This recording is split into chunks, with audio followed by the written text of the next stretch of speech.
Start recording. We are recording. All right.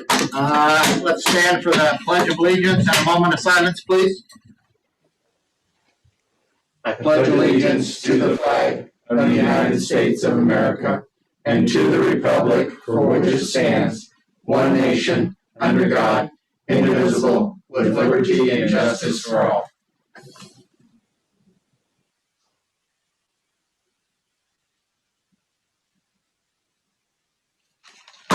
All right, you may be seated. I'm going to call the rules here. We've got some, because of still being under the COVID restrictions, we are still allowed to do meetings via Zoom. Have not heard whether they're going to continue that after the governor lifts his executive orders, but we'll just have to stay tuned for that. But in the meantime, we are allowed to do that, so we will call the rules, make sure that everyone is able to see us and hear us as we move forward. In our meeting room this evening, myself, Mayor Fred Winteroff. Next to me is our city administrator, Brian Baylor, Trustee Deanna Hoopengarner, Trustee Caleb Johnson, our treasurer, Lori Braden, Trustee Tony Frixell, and Trustee Rod Weaver. Guests with us tonight in the room, Denise Sidek, and our clerk, Myrna Clatt. That is everyone at our in our meeting room this evening. On Zoom, we've got our attorney, Michael Bigot. Michael, can you hear us? I can hear you great, Mayor. Thank you. All right, very good. We've got Trustee Todd Gates. Todd, can you hear us? Yep, we can hear you fine. All right, we've got our engineer, Brandon Lott. Brandon, can you hear us? I can, loud and clear. Good evening, everybody. And we've got another guest on Zoom, Judd Isbell. Judd, can you hear us? I don't know if he has a microphone or not. Okay. I can't hear you, Judd, if you're on there. You can text Tony and let him know that you hear us okay. That's all I see. Is there anyone else on Zoom that I cannot see? Okay. Trustee Steer is not with us this evening. Just for the board's information, Bill had a fall yesterday, hit his head, and was taken to the hospital. He's doing well, but keep him in your thoughts and prayers. He's recovering from a pretty good bump on the head. All right. We'll get started with our meeting.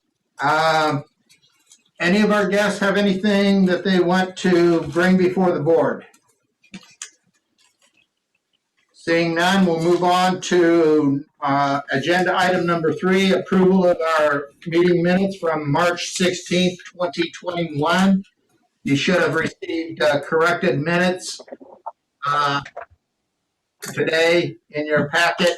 We had one number wrong there that we noticed and corrected, but I will entertain a motion to approve the minutes as corrected. So moved. Second. Read them. Always. Yes. Motion by Johnson, second by Frixell. Is there any further discussion? All right, since we are doing this by Zoom also, all of our votes will be roll call votes. So we'll start with Hoopengarner. Yes. Johnson. Yes. Frixell. Yes. Gates. Yes. And Weaver. All right, motion carried. Also in front of you is the treasurer's report. We just have the warrant list and the payroll report in front of you this evening. Give you a chance to look that over, and then I will entertain a motion to approve the treasurer's report and to pay all outstanding bills.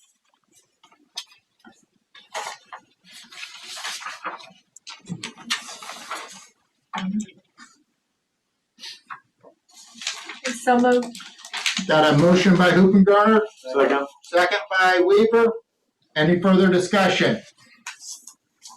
Roll call. Johnson, Yes. Frixell, Yes. Gates, Yes. Weaver, Yes. and Hoopengarner. Yes. Motion carried.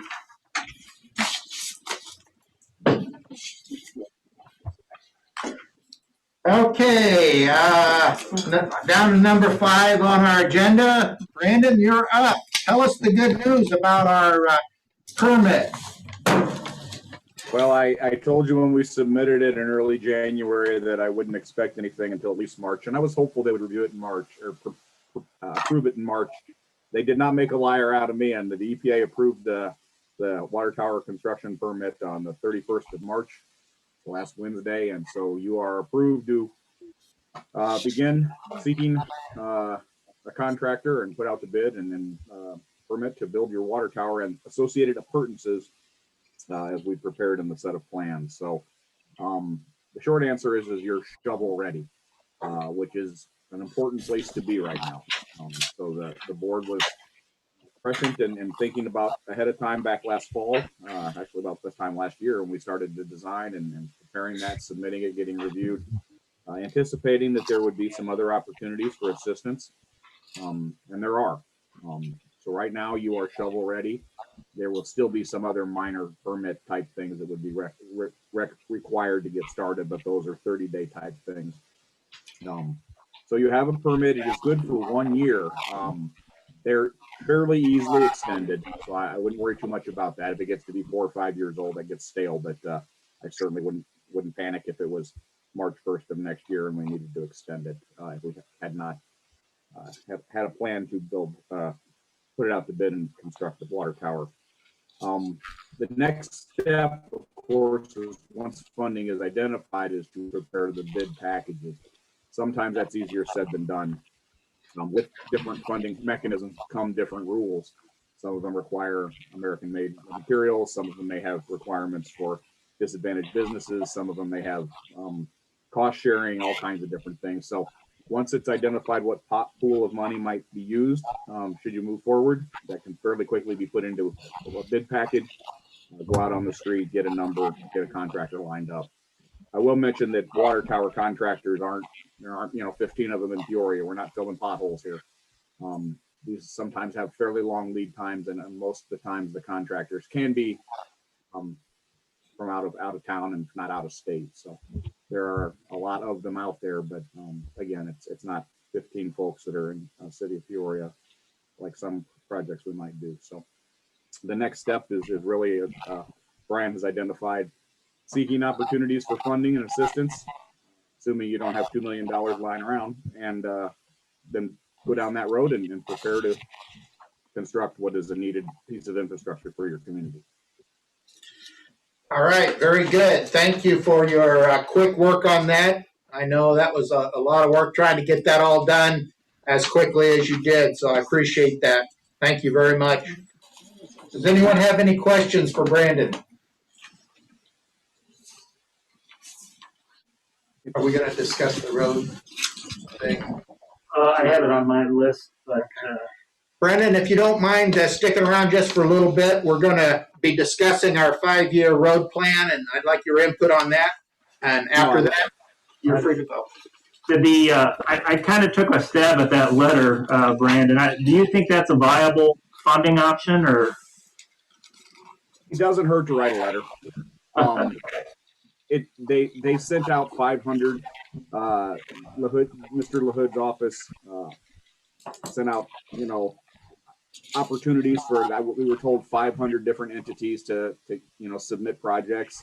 It doesn't hurt to write a letter. It's going to be very competitive, but for the time and effort to write a letter to say we're shovel ready, that you have a project that you'd like to throw into the hopper, I do think it's worth the time and effort to do so.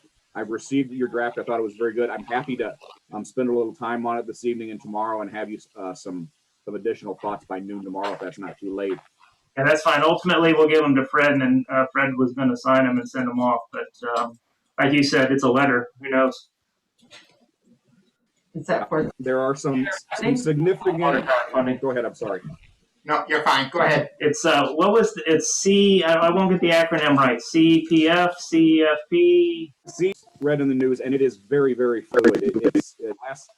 Last week was pretty crazy with the notices that were coming out. You guys are spotty. I hope you can hear me. There are a lot of pots of money. Some of the rules are being written as we go.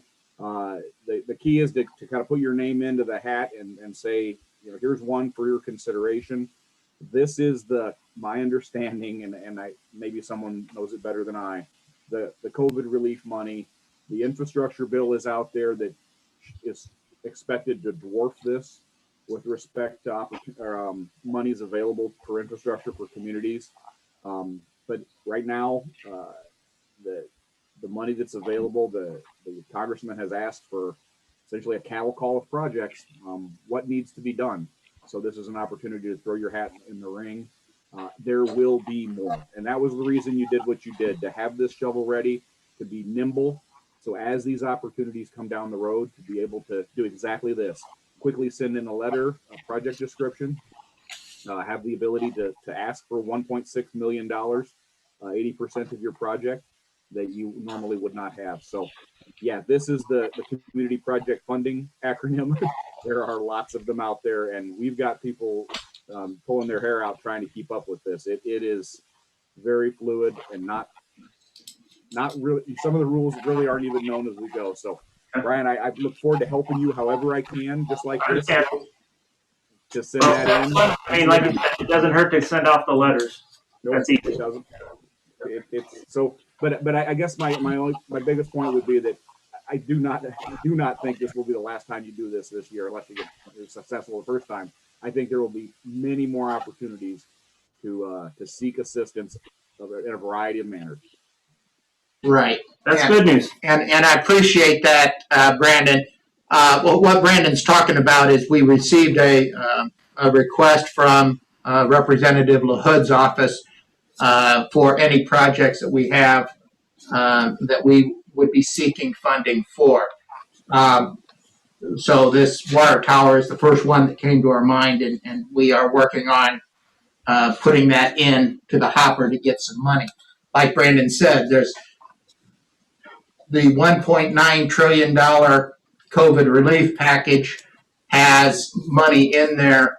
As you know, very little of it went for that $1,400 payment to individuals, but in that $1.9 trillion relief package, there was a lot of money in there for the states to spend, and as such, communities can access some of that money. We'll be hearing a little bit later on about we've already been allocated $147,000 of that money to be spent specifically on COVID type funds that we've spent. Also, they are looking at a major, I heard over $2 trillion infrastructure project, which our water tower would fit into that also. There's also transportation money out there, and Tri-County Regional Planning, or I guess it was Greater Peoria Economic Development Council, reached out to me today and asked me to give them some numbers on our Rails to Trails project to see if we can't include some of that in some of that funding also. So Brian and I have been working, trying to pull numbers together and try to figure out what we can ask for and what's available out there. We're not the only community doing this. There are a lot of communities doing it. And like Brandon said, it's going to be very competitive, but we're a lot closer because we do have a couple of what we call shovel-ready projects. We're very close on the Rails to Trails. I'm hoping to hear within the next month or so whether or not we get approved for that grant, and if so, we're shovel-ready with that also. So. Another funding source. I mean, essentially that thing is shovel. I mean, it's there to buy. I mean, right. You could say it's shovel ready right now. Even like give us the money, we can buy it right now. Right, and it's the acquisition cost, which we've already got ready to go, and then the maintenance cost or the putting it up to trail ready status. So we're getting there. Brian is getting his feet wet on trying to figure out how to compose these letters and write these letters and gather the information we need to put in these letters. So we are working on that. This just came up this week, so it's what we're trying to get it out by the end of the week, so that we're one of the first ones to have our letters ready for them. So, all right, Brandon, thank you very much. I appreciate it. Anybody else have any questions for Brandon? All right, hearing none. If you just stick around just a little bit longer, then you can leave us. Happy to stick around. Thanks. We'll go to the administrator's report. Oh, attorney. Oh, attorney. Sorry, hi, Mike. Hi, Brad. Thank you. I don't have much to report on. We've got some annexations we're trying to push through. I think those are Pinkerton, Smithville, and South Murphy Road. We had a bit of a hang up on the other Murphy Road property. Looks like a split parcel property. We're not sure completely if it's contiguous, and we do have a pre-annexation agreement with those owners, not signed by the mayor yet, but signed by them.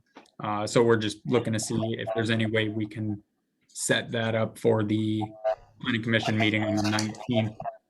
But we got our notices. Michael, real quick, I think we have 2 annexations, assuming 805 Murphy is one we can do, and then we have 4 pre-annexations. So we've got 6 documents for the planning commission on the 19th. Correct. Yes, Okay. that's how I understand it too. And we're not sure if we're going to be able to move forward on that, Right. the other full annexation for Right. 805 Murphy. But other than that, yeah, we've got plenty of annexations coming up. The notices for the other ones, I think Pinkerton, Smithville, South Murphy, those were all published, I think, last week. So we hit our 15-day window for that. So I think we're all good on those ones, except for the other North Murphy property. Very good. Thank you. Any questions for our attorney? Sorry, Mike, you're going to have to stick around. We need you later. I understand. All right. Now we're up to our administrator report. Okay, so in your packet, you've got a 1-page document. I just tried to do highlights from the last time we met. We talked about the American Rescue Plan funding, and Fred had mentioned that we had $147,000 roughly that's been allocated to us. The only detail that we've got on that is there's 4 bullets that they've given us in terms of the types of money you can, or projects that you can spend that money on. We're a long way from knowing how it works. I mean, the last process, they had systems where you had to go in and put in a project and show documentation and check a bunch of boxes, and we're not even close to that at this point. So I'm not even real sure of what it's going to look like or how many hoops we're going to have to jump through to get the money out. So I'm assuming it'll be something similar to what we did in the past.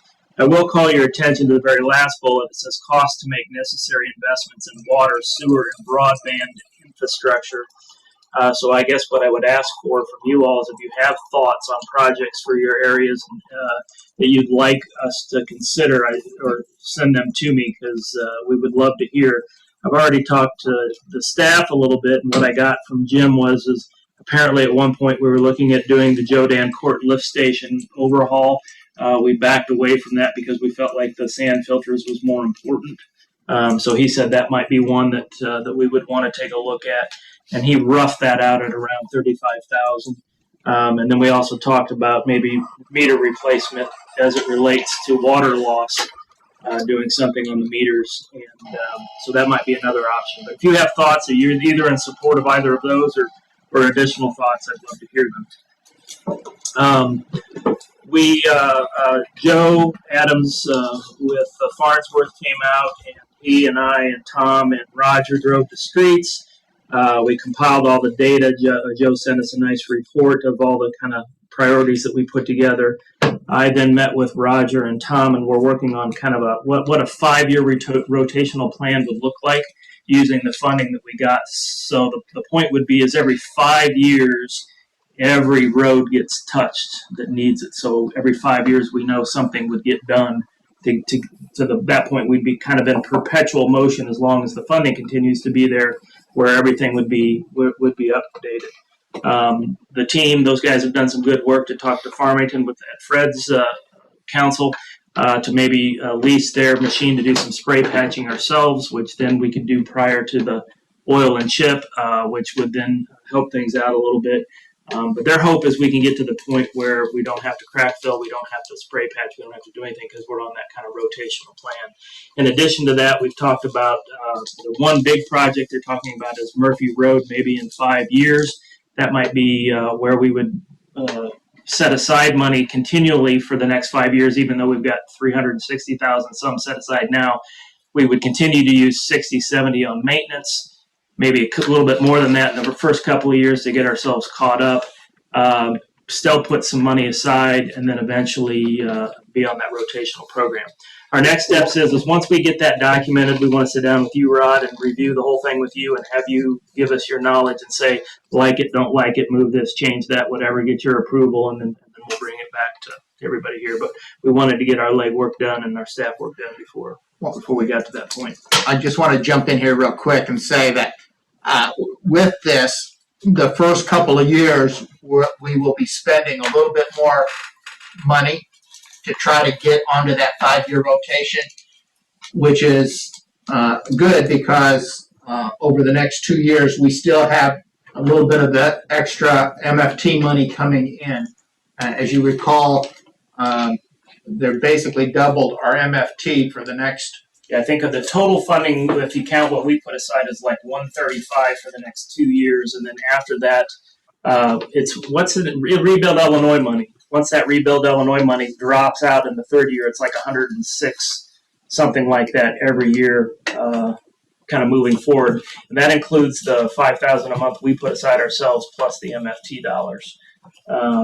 So when we built the kind of straw man plan, we said if we could spend somewhere around $60,000 a year in maintenance and then also put another 40 to 50 or 60 aside, depending on how much the total funding is for the year for the big projects when they come, we could kind of get on that plan. And it looks like with what we're penciling together that's going to be possible. But like I said, we've still got a lot of work to do, and we want to get it with Rod because he's going to have a lot to say on how it looks and if there's additional things that we need to do. So, but yeah, it's exciting. I think people could know every 5 years that their portion of the city is going to have something done if that's what we want to continue to do. On ADA compliance, we've got a bunch of documents and stuff that we need to update. We held our first meeting on that, so Tracy, myself, and Roger met. We've updated all the documents. I've sent those to Michael for review to make sure that legally everything's where we need them to be. We kind of assigned roles, meaning that Roger's going to work on kind of compliance and making sure that we have everything that we need to do and fielding inquiries. Tracy will do documentation and filing and records retention and all of that stuff, and then I'll kind of oversee all of the work. We made some assignments initially. We know where there's some places where we're not in compliance in terms of signage and some other things, so we're working on that. Once we get to that place, I'll be working with Michael, but I think there's a couple of meetings that we've got to bring that to the table here to the board to get things voted on and approved and to move There forward. should be a public hearing. We'll have to hold on one of them too. And then once we get through it this year, then it's just a matter of us as a team reviewing it annually and then bringing any changes to you all or having you just vote and say it's good for another year. So that's where that stands. Other stuff that we've been working on is the water tower permit. We talked about that. Prevailing wages changed. There's a website now that the people who are putting in, Lori, tell me if I get this wrong, but if they're doing work for us or bidding for us, it's their responsibility to publish their payrolls on the website, and then the government is the one that's in the record retention business, which takes you out of it. So that's a good change. We're going to talk tonight about some IT support service proposals that I've been working on. We're going to talk about the PTO proposal. We're going to talk about staff wages. And then I just added to the note, it's not on your sheet, but they did come and change the cord to update the technology. So we are comfortable at this point that dropping in and out is not a technical issue in terms of the connection here. It could be a Zoom issue. It could be a connection with the PC. We toyed with a lot of different things, but I at least know we've solved the problem that we had with what they did up here. So still an issue. It looks like that we've got to figure out, but better than what it was. That's everything on the administrator's report. Okay, does anyone have any questions for Brian? All right, Brandon, do you have any thoughts on the 5-year road plan or anything like that you'd like to No, mention? I agree wholeheartedly with everything you said, and it'd be a waste of time to repeat it. So I agree. Thanks for your help. Very good. All right. Thank you very much. You're welcome to stay if you want, but I know you got other things to do too, so I look forward to seeing you all later in the week. thank you much. Take care. See you guys. Bye. All right, we are going to move on to committee reports. Before we do that, does anyone have any questions or concerns? Hearing none, we'll go to committee reports. Finance. Okay, we've received an invoice from Jacob and Klein in regards to the parcel surcharge. This was something that we talked about back when we first took Jacob and Klein on as our attorneys for the TIF district and BDD. And the invoice is for 233 parcels in excess of 300 at $15 each. That total came to $3,495.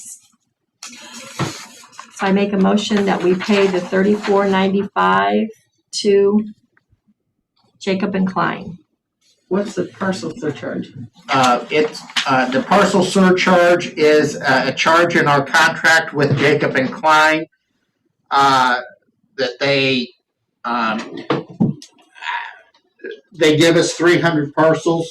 Anything over that, we paid $15 per parcel. And since we included basically 90% of the community in our TIF and BDD, that was 533 parcels we included in the TIF So and the BDD. 233 was on top of the 300? So Right. the 233 is the extra charge. They're 533 total parcels. 533 total parcels, correct? Yeah, they gave us 300, so we're paying $15 a piece for the 233. And that was something that was noted in the proposal that was given to us when we Approved it. when we approved meeting with Jacob and Klein. So that total is $3,495. Make a motion. All right, so I've got a motion to approve the invoice from Jacob and Klein for the extra parcel surcharge of $3,495. Do I have a second? There you go. Second by Frixell. Any further discussion? Roll call. Frixell. Yes. Gates. Yes. Weaver. Yes. Hoopengarner. Yes. Johnson. Yes. Motion carried. What else you got for us? Okay, we did renew our certificate that was that did come due for the water escrow.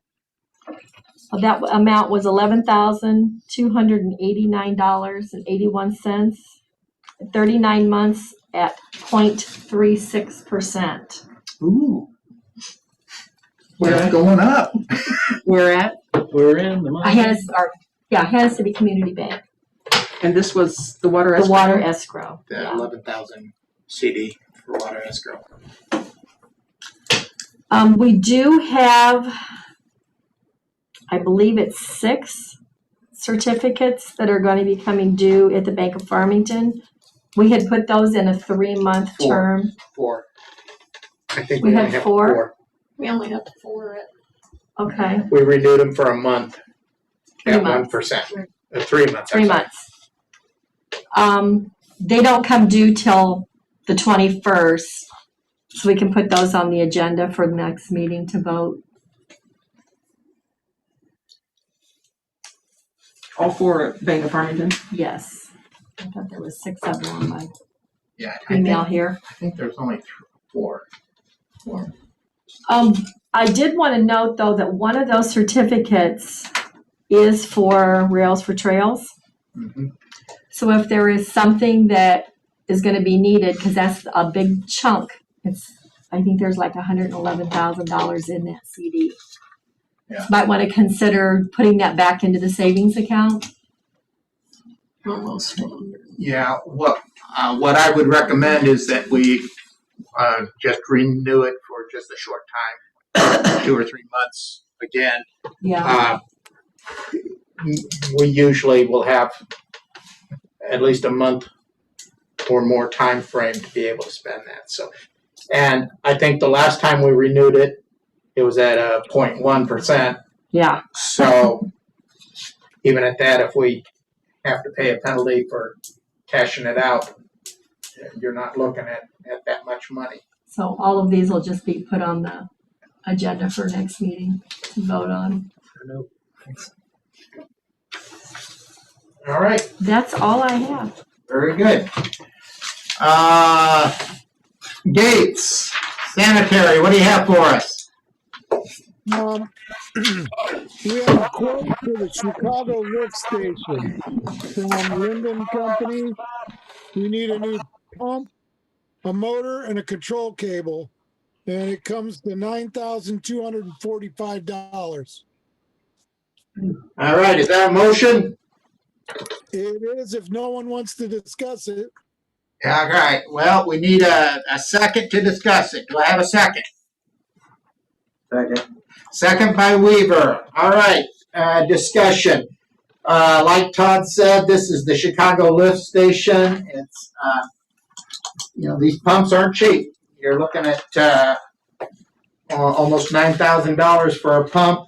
And when you do that, they do last quite a while. But then when you put a new pump in, you got to change over all the electrical also, which adds cost to it. So Jim did quote a rebuild, and it was almost $8,000. Right. I forgot to mention that. He did say that he talked to somebody about a rebuild, and it was only going to be about $1,000 difference. yeah, so So will the Jim and the guys take care of getting it installed, or? Yes. Yep. And then we'll just have to get a hold of Roy Keith for the electrical hookup. right, yeah. All right, any questions? We got a motion and a second on the table. Any further discussion? We won't actually see the financials until next month, but we've got a draft that, thanks to Lori, we're getting a little, the reporting process is really getting pretty slick. But we had another pretty good month. Water broke even. I think we're year to date will be about $50,000 total to the good. We'll go all through those details next time, but at the next meeting. But just wanted to let you know that the financials continue to be on a good trend. Keep in mind we got $37,000 worth of COVID money this last month, but we still would have been positive without it. All right, I've got a motion and a second. No further discussion. Roll call it. Gates. Yes. Weaver. Kuppendorfer. Yes. Johnson. Yes. Fixell. Yes. All right, motion carried. Streets and alleys, what do you have for us, Rod? I don't have anything. All right, that's a good one. Police and planning. I don't have anything. I couldn't get logged into my email until later today, and I couldn't get anything printed out. It All usually right. works, but it doesn't work. So how did you read my minutes? Huh? So how did you read my minutes? I hand delivered them. Yeah. Rob Water. decided to open the phone to me, and then I caught that number mistake. Did you? Good for you. Thank you. All right, water. We do it as we're falling asleep at night. He reads me the minutes over the phone. Tony, you're up. What you got for us? Oh. 3 checks in the amount of $160 approved out of the water escrow account. And that's it. All right. You said Bill was not here. He's got nothing to report. Nothing going on there. Let's go to the IT proposal. Okay, you have 2 documents. Before we leave this, any questions from our guests on anything dealing with our committee reports? Hearing none, we're going to move on to other business. We're going to go to the IT support proposal. Okay, so you actually have two proposals in your packet. The first one says Pearl Technology Statement of Work. This is a one-time only project. It does have some ongoing costs later, but basically about a month ago I received an email from our current person that hosts our email, and they basically said that our current system is not going to be FOIA compliant. It doesn't have the ability to archive as much as that we need to archive, and so therefore we needed to begin looking for a new vendor, a new option. So we've done some research. I talked to Pearl, I talked to Facet Technologies, and I talked to Heart Technologies on both of these, and then sorted through them and kind of brought what I felt was the best, most cost-effective proposals to here. We're recommending that we go to Office 365. In the very last page, this has a one-time only cost of $3,443. I'm sorry, what? Which one are you on? Why have I got two? Yeah, the first one, Pearl Technology Statement of Work. Of the statement of work. Okay. Correct. So this is the one-time only project of migrating us from our current email system to Office 365. That project is expensive. It costs $3,443. And then on an ongoing annualized basis, we'll pay another $1,148 to have the emails on Office 365. What's So- this? This is. So the second to last page at the very bottom has the $34.43 for the project, the cutover, the transition over. And then the last quote is for the ongoing support when we put 5 office business standards, which would be for the staff. And then there's an Office Basic 365, which is cheaper, that would be for the board and the mayor and so forth. And so the ongoing cost is that $1,148 Is that a year? annually, correct? Where does the clerk fall in that? Say again? Which one is the clerk? Same as the board? Right. Correct. Should be under the basic. Okay.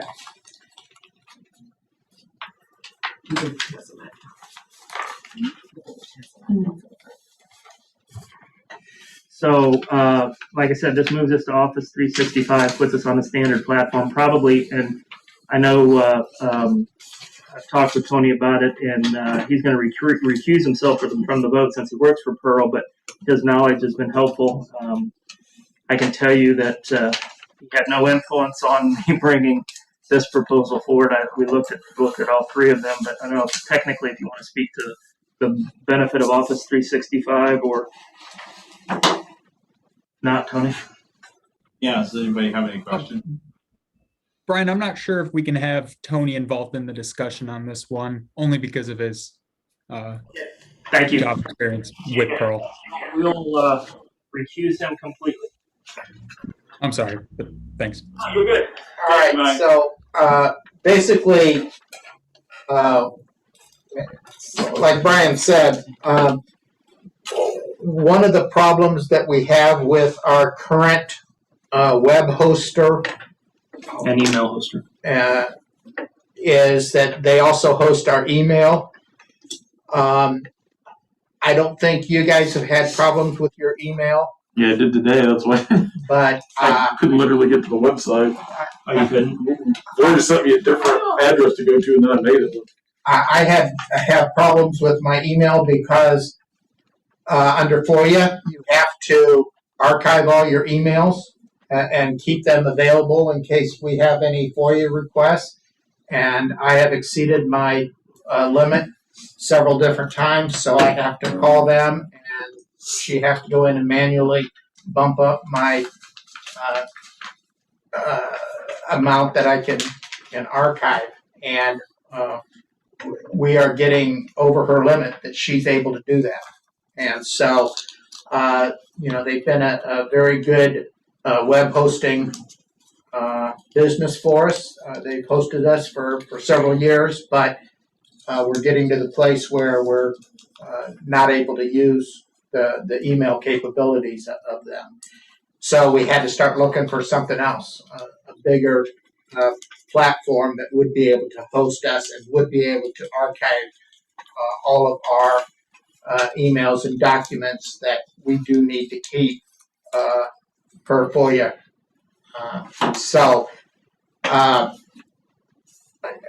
Like I said, Brian has reached out to 3 different companies. He feels that this is our best bang for our buck here with going with Pearl Technology, especially for our updating our email, and this one-time cost of $3,443 is basically just for our email upgrade. Is that correct? Yeah, it's just cutting us over. It's taking everything we've got today in our current system and moving it to the other system and buying. I think that includes 1 year of 1148, and that's an ongoing from that point forward. Right. All of these platforms have So gone that to it. 3443 includes 1 year? I believe so. Yes, I need to double check the numbers, but yes, I believe.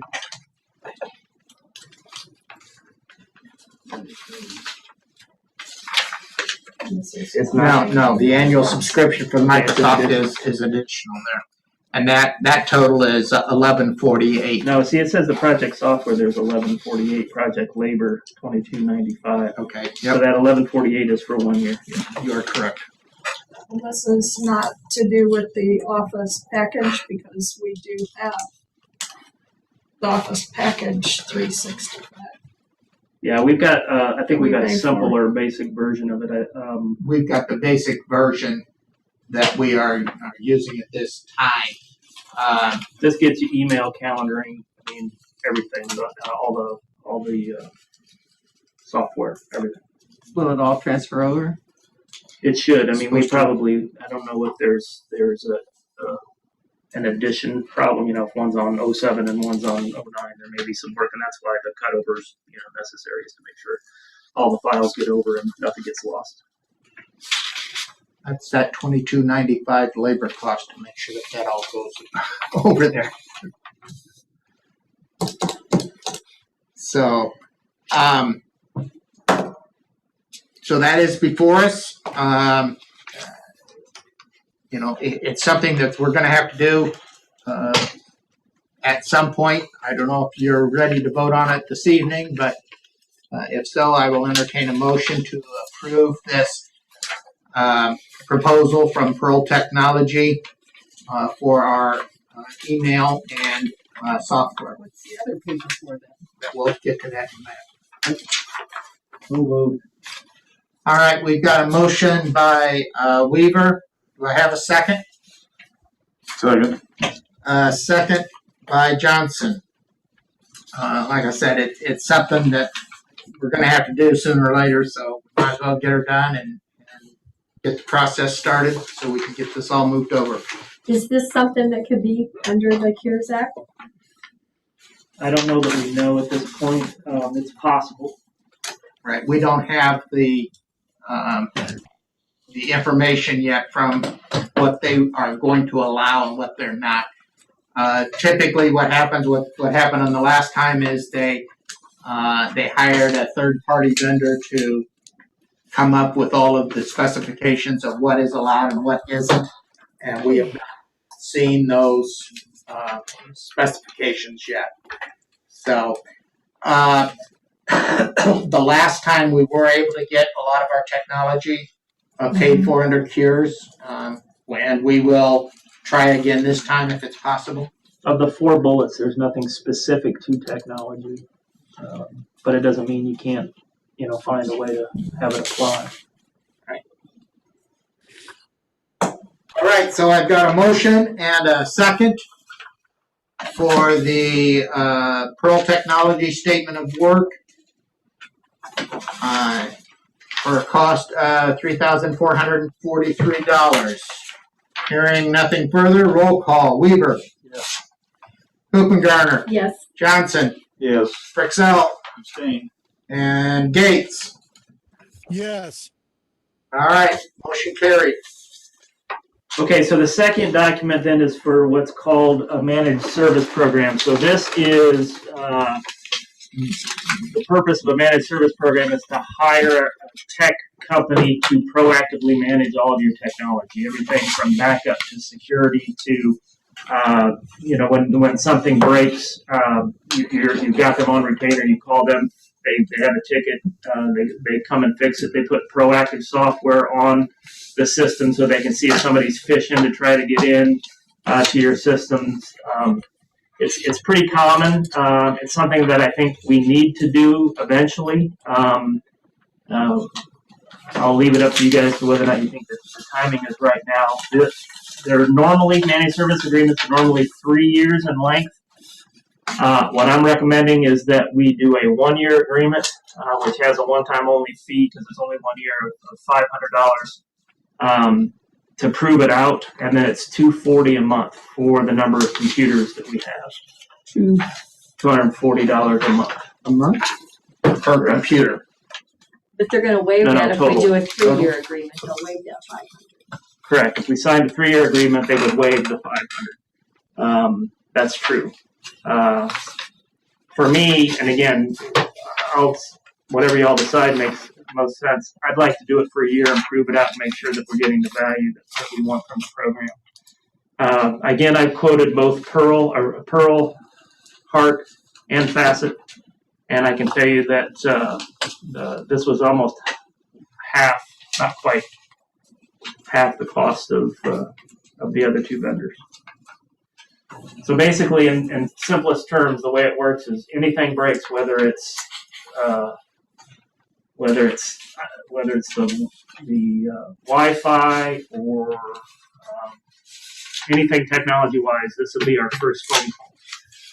They'll look at it and tell us, diagnose it, tell us what it's wrong, and then help us. They'll even call the vendors if we need them to run interference to get things corrected.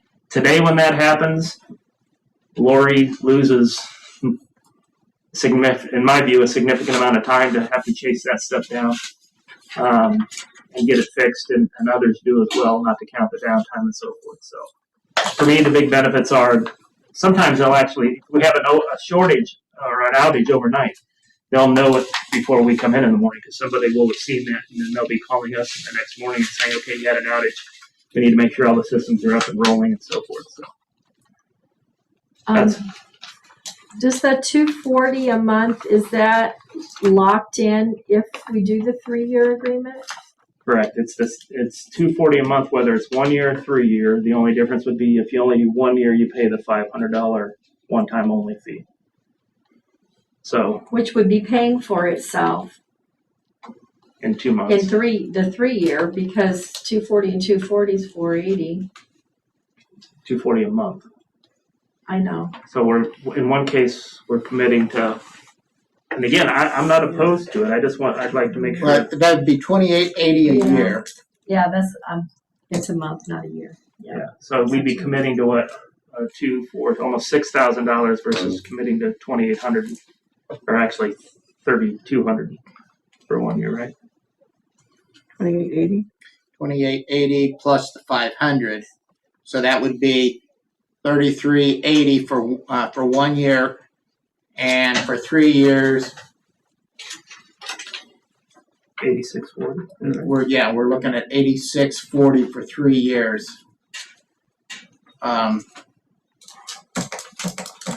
So again, full But we disclosure- pay it on a monthly basis, so Right, it's right. not all coming out this year. It is. Compared to what we pay now is what? $10 a month. $10 a month. And again, when you look at managed services, it's not a problem till it's a problem, right? You know, you Right. wind up with So far, we haven't had a problem, but you wind up with somebody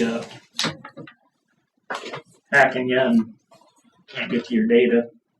If we do have a problem and we have to call somebody in, what kind of cost is that? This covers it. Today we're on break No, fix, so I'm saying if we didn't do this. Right. We I just called I don't know what somebody in. we pay $10 a month, and it's $100 and something an hour. Well, see, that's what got very confusing because it was $100 a month and included The antivirus included the backup. I don't know now since Cyan sold to Pearl. I don't know how we access, if I lost something, I don't know how to access the backup now. That was Cyan would, it was contracted $100 an hour, but I called him plenty of times and we didn't get billed for it, so. So roughly 2.5 hours, we'd have to, if we use, not counting the proactive stuff, but just in terms of the fixing things, we'd have to use 2.5 hours a month. In order to. How many times have we called? We've called several. But we've never been A billed. couple times since the switchover, but it I'm just was thinking once because of we're gonna pay $3,500 a year that we can call them up and have them charge $100 an hour. Yep. And Brian makes a good point. It's almost like an insurance policy that you're paying for. Hopefully you don't need it and we never have to use it. But if something major goes wrong, we do get hacked. We do get something gets through our firewall. It could be something major. It's a lot of money. It is. $240 a month. And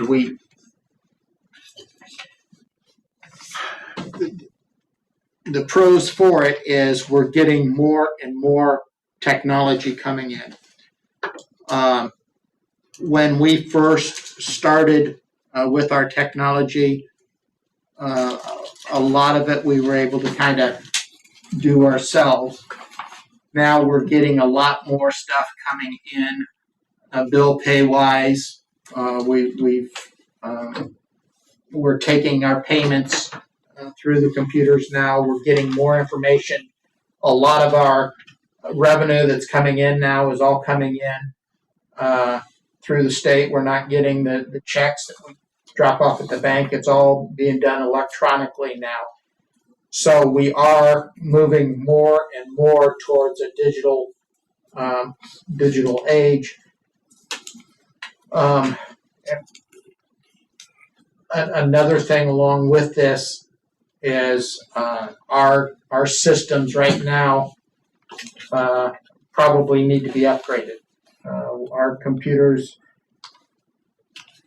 the two main ones that we have for the water clerk and the treasurer, are over 3 years old. So we're going to have to upgrade those.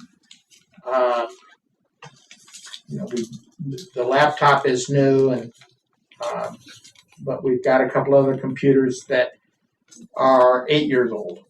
So they definitely need to be upgraded. What we've done in the past is moved from the newest computers, moved them down to the others, and then that's why we have some really old computers and some that are only about 3 years old. But that's really about the life of a computer anymore, is about 3 years. So a lot of money. I don't know. Any other thoughts? So these are services we're not getting now from whoever we're using. We're really not using anybody today. We're on a break fix. Something happens, we call somebody. Oh, Right. Yeah. If there's a problem. But you're saying the system we have now switched over to Pearl? Yeah, we bought a system from a company called Cyan, and they gave us spyware, whatever, what do you call it, antivirus software, and went through our computers and do they manage our network now, or do we have a network? They were supposed to be doing backup, I think. In-house only. backup. And they, we're doing backup. We have our backup here, plus I do one through Locust. They have a off-site, and when that switched, nobody contacted me, so I have no idea what. We're still paying $10, and then we switched antivirus from Symantec with Cyan to WebRoot. But Pearl didn't contact you either to tell you how to do the backups when they took over? Well, they bought the That company. is so supposed to be happening. I'm not, I never kicked that off with Cyan, so I don't know what's going on with that.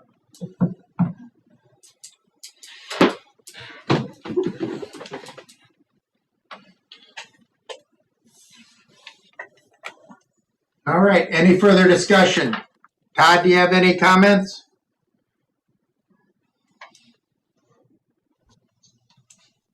No, I mean, I don't know a whole lot about it, so, I'm just listening and trying to take in the information.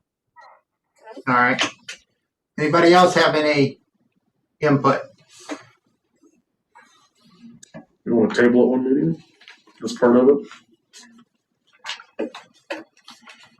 We can. I've got a motion and a second on the table. We can table it if you want a chance to. Oh, I thought, We don't have a motion for this. We don't have a motion? Oh, that's right. No, That was just for for the the- other one. past the first one, yeah. That's right. We don't have a motion on this one, so. Would you like to table it until our next meeting to discuss it? I'd like to digest it one more meeting. I'm making a motion, we table it the next meeting. All right.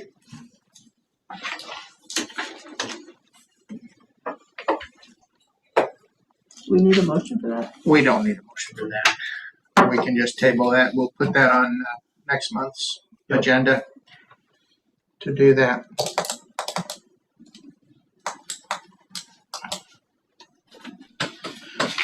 Okay, just a couple other things here before we go into executive session.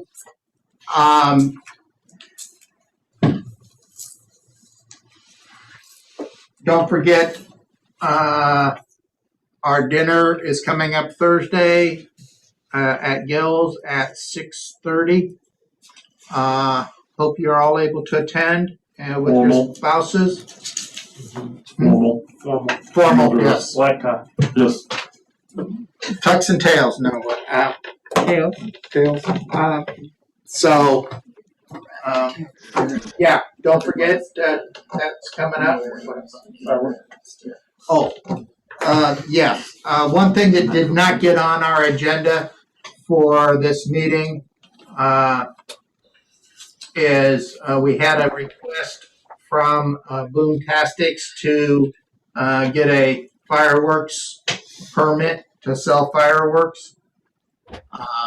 They are, even though they closed their business, Boomtastics, they are planning on doing their Boomtastic business at the same location this year.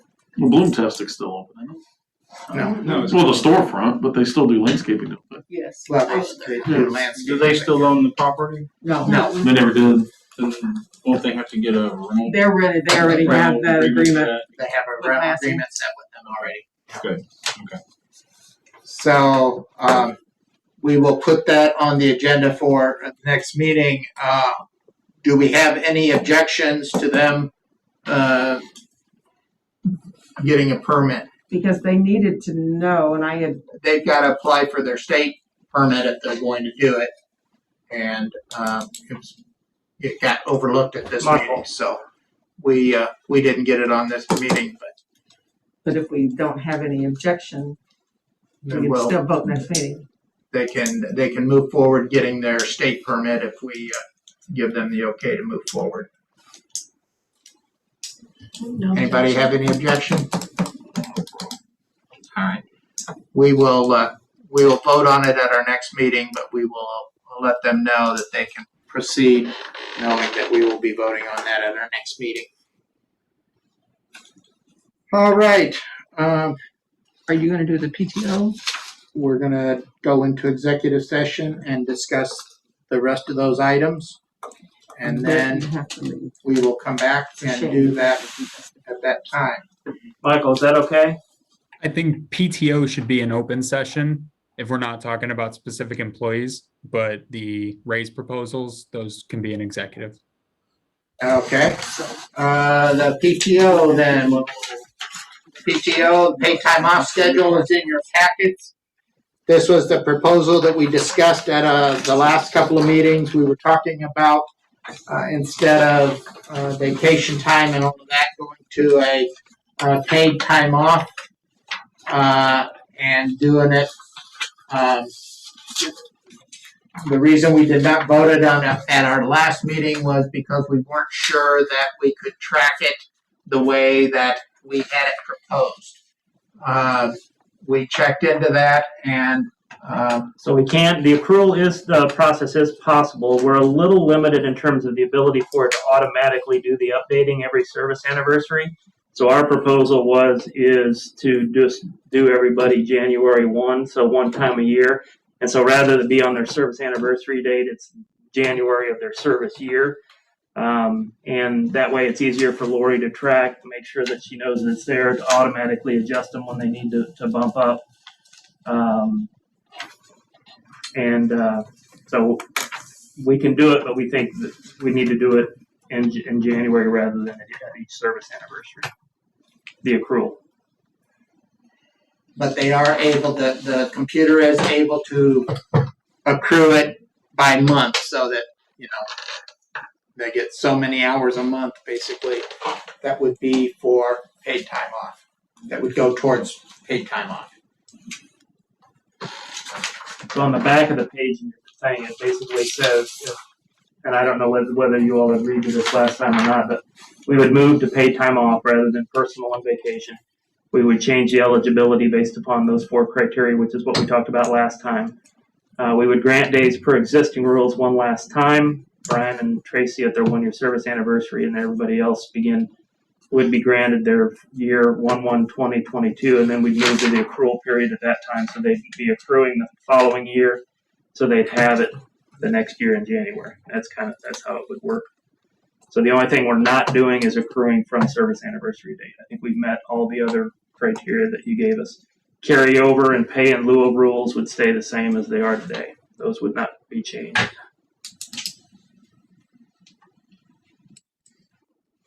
The one issue that did come up is how to handle days for voluntary leave, including retirement. There's nothing in the current handbook that spells that out. So if somebody retires, are we still only allowing 1 week? And let's say they have 3 weeks vacation. And today, the way the handbook reads is they're only going to get 1 week of that, right? Paid. Because there's nothing that spells out retirement specifically. But it says you can't get paid for more than 1 week of leave. But if I have 3 weeks of leave saved up and I haven't hit my thing and I decided, well, I'm going to leave the village, I'm going to go to another job, I should be able to cash that leave out. All I'm saying is the current employee handbook does not cover that. Does not cover that issue. That. Well, since I've been in here anyway, because Al's the only one that's retired and he used his, but it does say you can only get paid for 1 week, in lieu of taking time off, like one employee does every year. Right. But there's currently not a statement about voluntary leave, meaning somebody says, hey, I'm leaving, I'm going to another job, or I'm retiring. There's nothing that says what you can do with your extra vacation days. But it does say you can only get 1 paid. So, if you want to just cash it out and not take the time. Yeah. So the question would be is if somebody's voluntarily leaving, do we want to tell them they have to take their time? Or do you want to tell them that they can be paid for up to X amount of? What's our carryover limit? 2 weeks. 2 weeks. I think, But if I carry 2 weeks over and I decide I'm gonna leave in November, Yeah. That's kind of what I'm getting at. I mean, Yeah, you could spell out a retirement thing specifically and just, leave the 1 week payout thing. Like if you just want to cash a week out and just get the check, you need the money, or some people just do that every year anyway. Yeah, what I would do is add a statement about voluntary leave. Maybe you don't want voluntary leave. Maybe you want retirement only. That's up to you guys. And then we should put some rules around it. Can they pay out? In that instance, can you get paid for 2 weeks, or can you get paid for anything that you haven't used? well, I wouldn't see why not. I Because think it's- they should get paid for anything that's accrued. Yeah. For I mean, retirement. let's say there was an incident and someone was being fired. Okay, they're not going to have time they to be lose able to take that leave off. No. If you get fired, you're going to give them their. Yeah, if they Really? get fired, they've already accrued that leave for that year. That is a benefit we have to give them. Mm-hmm. It depends on Or Michael. Or if we lay somebody, or let's say we lay somebody off. Yeah, Let's not but say there's- fire. Let's say lay off. We bring Mike. Have you been hearing this, Michael? I can hear this. Yeah. Have you been hearing this about leave?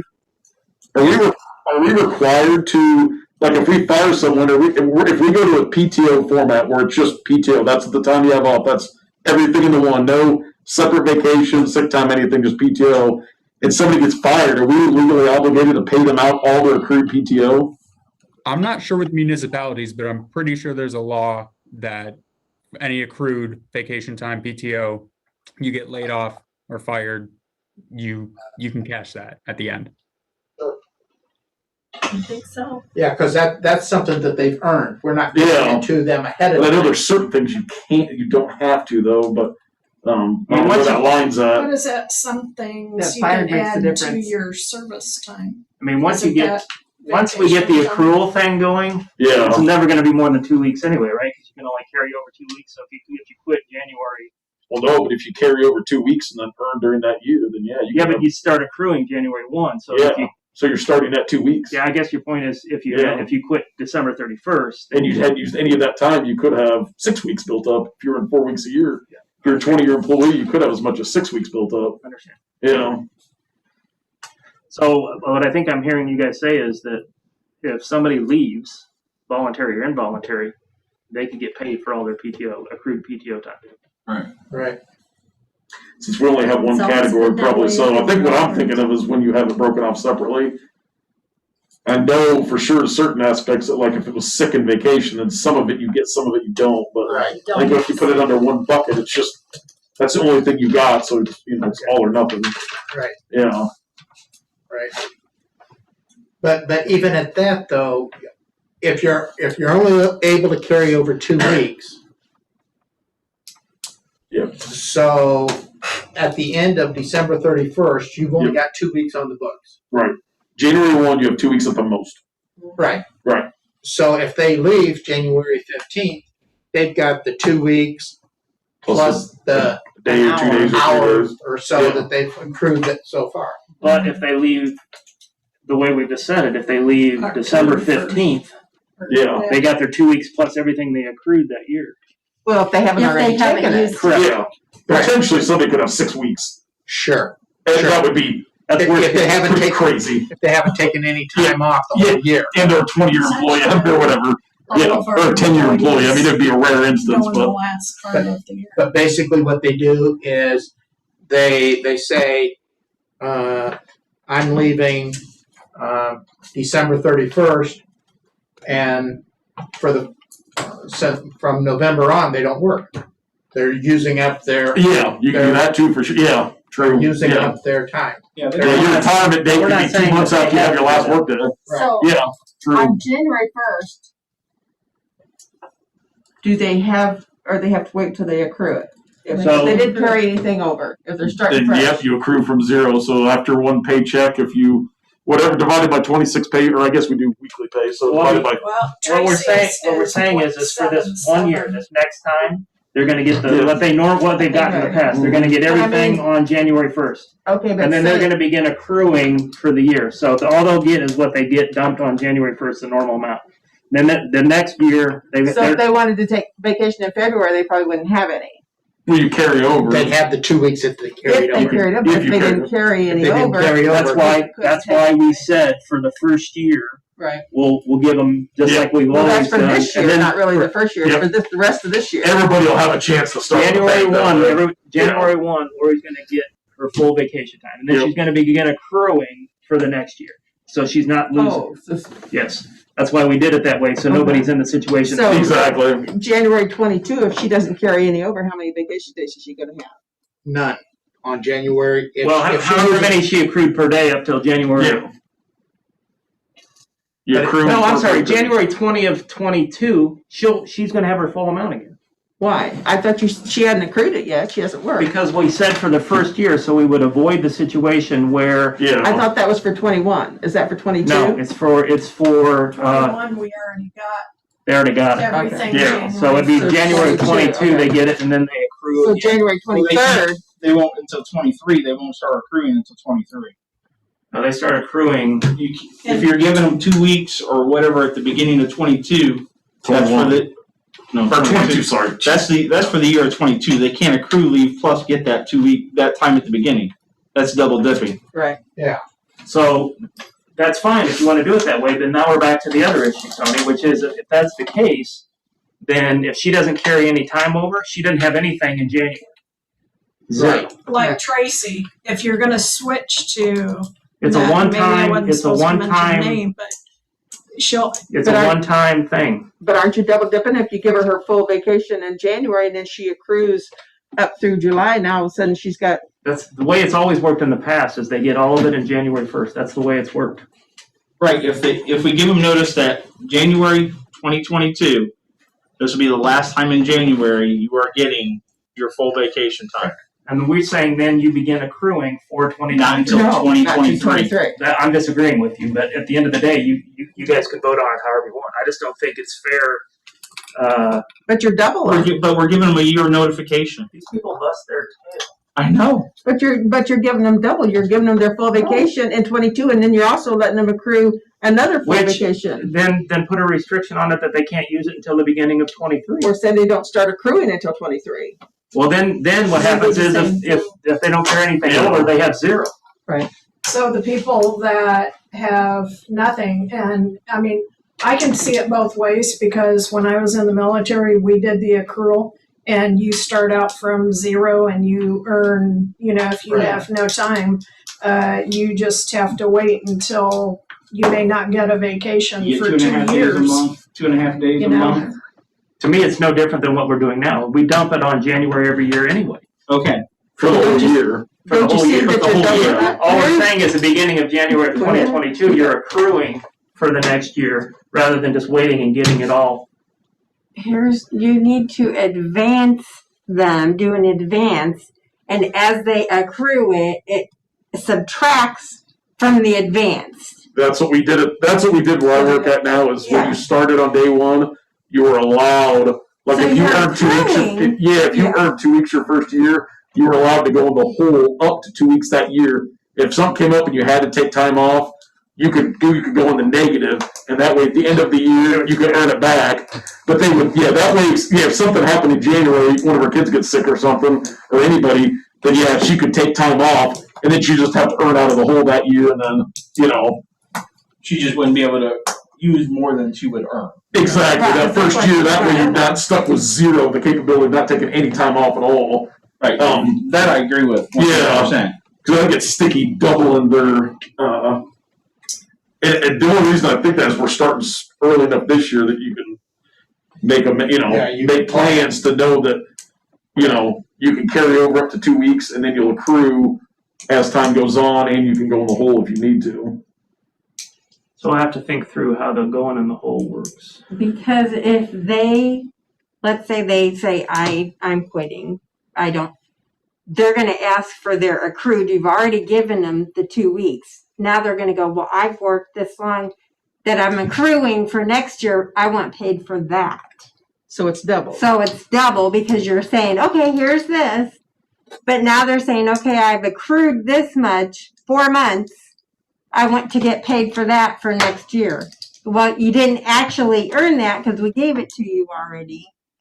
That's why you need to do an advance leave, advance send some leave, and then I just have to think through how subtract to it off administer it. as Yeah. you're accruing it. And then it goes into earned leave versus advance leave.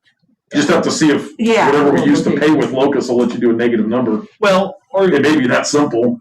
Or we maybe just build a spreadsheet. or like Yeah. No, when I go to put this in, Denise is gonna go in, and she's gonna go through each individual. But no, that makes perfect Yeah. I sense. mean, that's That's how we did it where I'm at now. That's They just, on your first day of the year, you were 2 weeks your first year, and you're allowed to go 2 weeks in the hole. If you had something come up, or a vacation planned when you took the job, you still got time to do it, and you earn it back out, and you know. yeah, that's like where I work at now is, Yeah.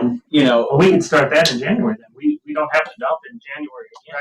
right. Yeah, they'll let everybody know now. They have 9 months or whatever to plan for that happening in January. You can carry over your 2 weeks, and then you'll accrue as you go, starting January 1 of 2022. Yeah. Now, Yeah. the way it currently works today, though, is so Tracy, her 1 year is in September.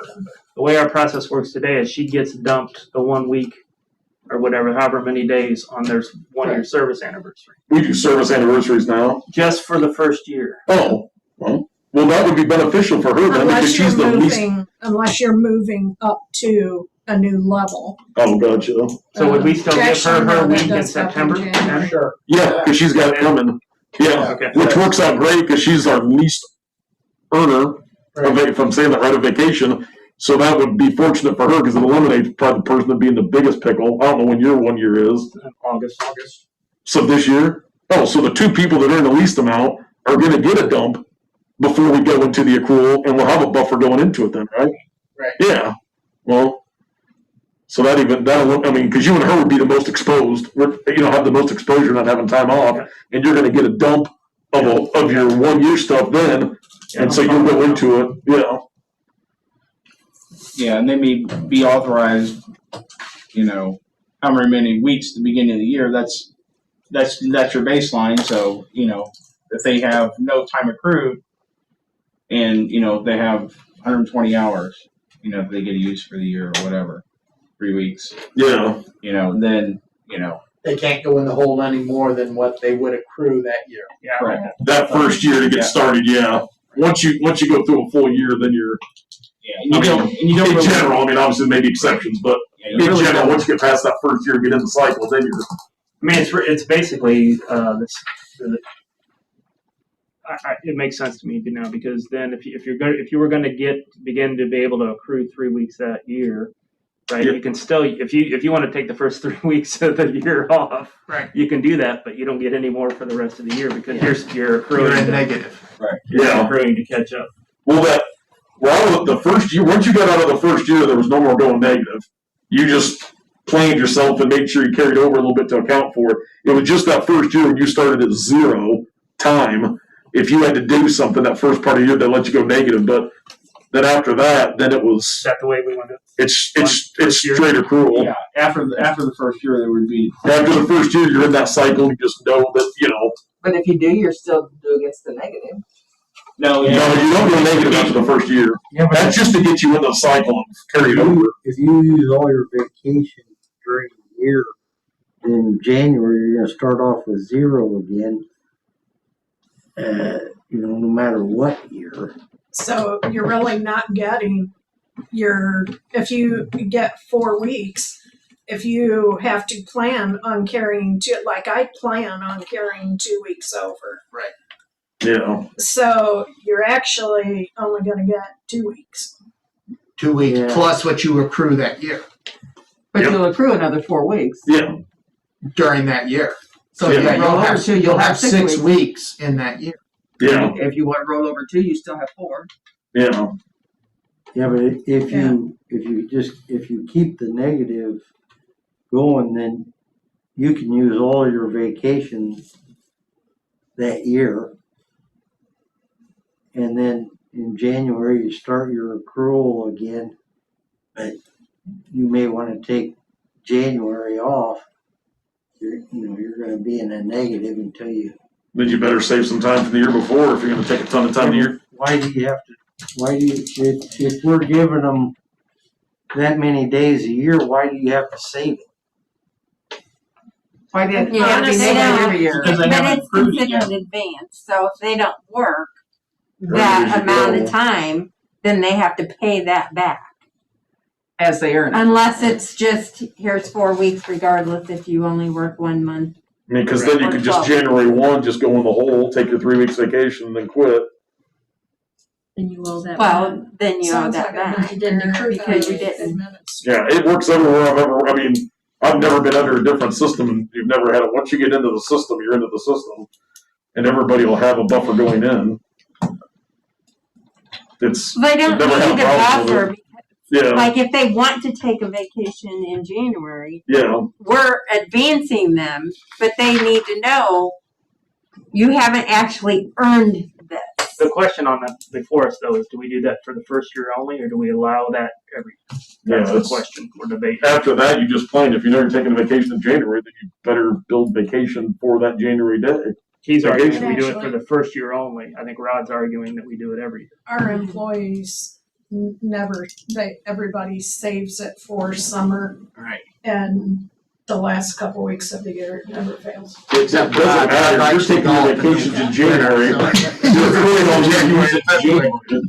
If you're taking your vacations in July, then you start accruing it. However you want to say it, if you use your vacation time in July, then in August you're accruing for your next vacation in July. If you decide to go in January, then you're accruing your vacation all year, I and think then I in January you understand take it. everything, and I think I can figure out how to implement it. The only thing that seems unsettled is, do we only do the advanced year one, or do we do it every year? Oh, year one. Year one. All right, so let's go through this and make sure that we've got it right. Are we okay with less than 1 year, 4 days PTO? 1 to 3 years, 10 days PTO. 4 to 10 years, 15 days PTO. After 10 years, 20 days PTO. Are we good with that? Yes. All right. So then implementation. We will make a motion to move to pay time off. And then we will grant days per existing rules one last time for this year, so that'll catch up Brian and Tracy on their anniversary. They'll get their I think it's one week Yeah, whatever it is, the on one the year. first year. And then we can forget about everyone else on Yeah. the 1/1/22. We begin accruing, Scratch that. so we do advanced PTO for you. We move to the accrual method on 1/1/22. Correct. With advanced PTO for the first year. Yes. Yeah. Got it. Denise, I'm so glad you were here. Getting all of that, Michael? I'm writing it down. So if I ask you, you'll know? Okay, so we've got that. So that's our proposal. And we also want to say based on service year, not service day. Right. And then I'm going to, the other thing is the leave, whatever's accrued gets paid, regardless Right. of leave. Yeah. Yep. And then I'll update the employee handbook to cover all of it. You can still sell back It should probably state on there too that if you've gone negative, you'll owe that back. You won't, that first year's it. Right. Yeah. And we won't have anybody in that position Well, not beginning one After August. 1/1 is the last one. 2022. So Yeah, probably won't. once we implement this, we won't have anybody in that position. Right. Hopefully. Mostly everybody carries over, don't they, Lori? Huh? Most of the employees carry over. I guess well, Tracy would Tracy Tracy and Brian would be the only ones that would. I don't take. Rogers Would be- knew into, so he Yeah. carried over personal, but he didn't have. So the other, I mean, vacation, the so- reason the leave thing came up is Tom's going to retire. He said January 22nd is what he said. I think that's his birthday, and so. So we wouldn't pay out his whole, on his No. retirement, he would only get paid out what he accrued for that whatever he carried over, 22 days. basically, and whatever he. Whatever it's over in 2021. Because if he did it the other way, he would have gotten paid for however many weeks of vacation plus. So you can carry over 2 weeks and get paid up. But the downside of doing it the other way, in my mind, was because I didn't think about it the advanced, was You couldn't take vacation. people like Tracy's. She's in trouble, Yeah, exactly. and I didn't want to treat her like that. So Well, that's a good. and it works out fortunate that we do the first year on your service date, you get a Yeah. dump of time. So Well, that buffers you and Tracy. And then that first year, you can go negative if you need to get into that cycle. got it. Yeah. I got it. All right, so Hey, Denise. do we want to make a motion to approve this paid time off proposal? We've already discussed it, so we'll get it backwards here. I'll second it. All right, so Silently agreed. we got a motion by Frixell to approve the amended paid time off proposal that we just discussed. And we had a second by Johnson. Is there any other discussion that we need to make on this? And then we will instruct Brian and Michael to update our employee handbook to reflect these changes. All right. We will roll call it. Hoopengarner, Yes. Johnson, Yes. Frixell, Yes. Gates, Yes. Weaver. Yeah. All right, motion carried. All right, is there, board pay. Do we? That's that the second board in April. Yeah, we don't do that on this one, do we? We do that on next The meeting. pay, yeah. Yeah. I thought you were going to discuss, no, yes, that's next week, next meeting. Yeah, board pay will go on next month, or next meetings. Okay. I thought you were going to discuss it or something. No.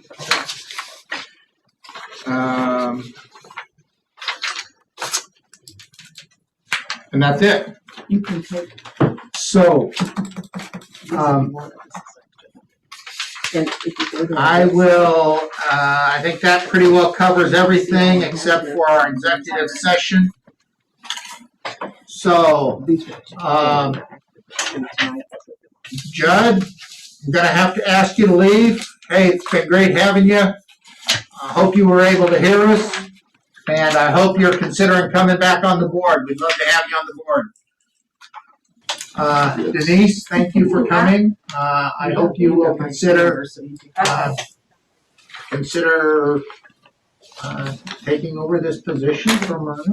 I think it's, No, it's very little. Myrna makes it seem way harder than it is. yeah. And she will be around to help you. read my minutes. We need to stop recording.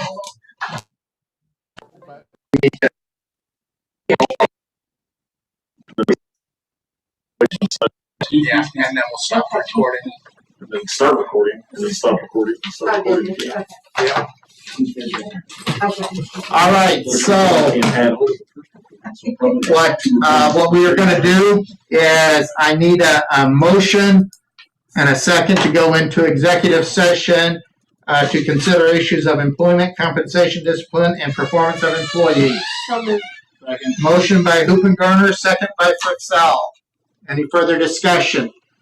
Roll call it. Johnson, Yes. Frixell, Yes. Gates, Yes. Weaver. Yes. And Hoopengarner. Yes. All right, motion carried. We are stopping the recording.